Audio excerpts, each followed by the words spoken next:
Ahora les voy a hablar sobre la mirada como objeto A.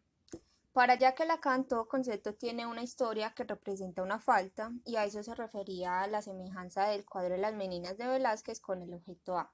Es decir, que nosotros tenemos una historia que nos hace estar en falta, y nosotros hacemos una mirada hacia un objeto, y eso es por una operación simbólica de imposibilidad. Por ejemplo, en el seminario número 13, Lacan le dio al cuadro de las meninas una noción de objeto A. Pero antes de ponernos a hablar del objeto, tendríamos que explicar algunos fundamentos implementados por Sigmund Freud. Como sabemos, Sigmund Freud hablaba de un inconsciente que le pertenecía al ello, toda esta parte biológica e instintiva, aunque ya que Lacan habla de un objeto A. Es decir, Sigmund Freud inventó el inconsciente y Jacques Lacan inventó el objeto A. Y para este objeto conectaba con el objeto perdido, en suma de que para este no era de instinto sino de pulsión. El instinto son las necesidades básicas y la pulsión son los impulsos. El simple hecho de nosotros tener las necesidades básicas saciadas nos volvemos sujetos de pulsión. Si fuera todo lo contrario, donde no tuviéramos las necesidades saciadas, ahí sí fuéramos distintos, porque desde la pulsión puede suceder o no suceder. Es decir, nosotros no somos sujetos de instinto sino de pulsión para Jacques Lacan. Y todo esto conlleva a una elección. Las elecciones que hacemos es por los discursos que tenemos internos. Él con esto se refería a que no estábamos solos, que había otro, y ese otro lo llamaba como objeto A. Para comprender mucho mejor el objeto A, ya sabemos que la A es la primera letra del alfabeto, que significa autre en francés, y traducido al español significa otro. Por eso nosotros no estamos solos, porque hay un inconsciente nombrado como objeto A. Ese objeto A significa otro igual a mí, y ese me va a conllevar al objeto de mi placer. Ese objeto A en minúscula no se puede comparar, o sea, no se puede confundir con el objeto A en mayúscula, porque ese ya sería el gran otro.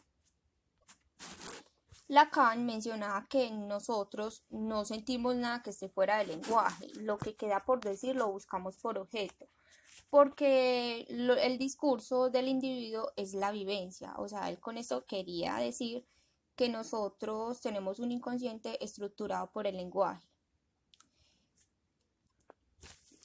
En la causa del deseo, esta causa se asocia con el objeto perdido que se presenta en la vida intrauterina, que es cuando la madre tiene el contacto biológico con el bebé. En la gestación se podría dar esa etapa. También se presenta en la completitud, que es el cariño que la madre le tiene al bebé, y ahí es cuando se forma el narcisismo primario. Y después llega el punto fulminante, que se da la etapa efálica y se da el drama de Edipo. Hay tres facetas.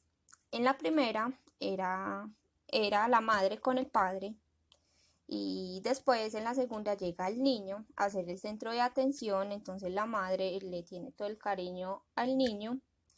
Y en la tercera faceta la madre vuelve con el padre y ahí se forma el narcisismo secundario del niño.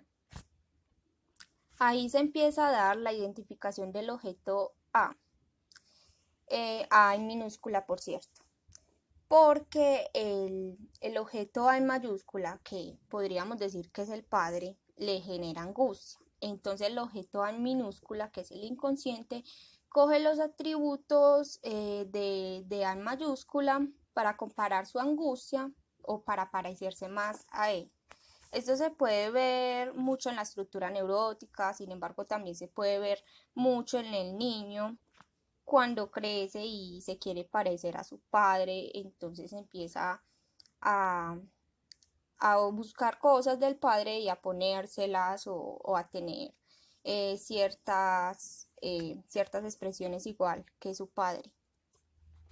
Y por eso, ya que Lacan decía que el deseo de uno es el deseo del otro, porque inconscientemente yo me identifico con el otro por esa falta que tengo.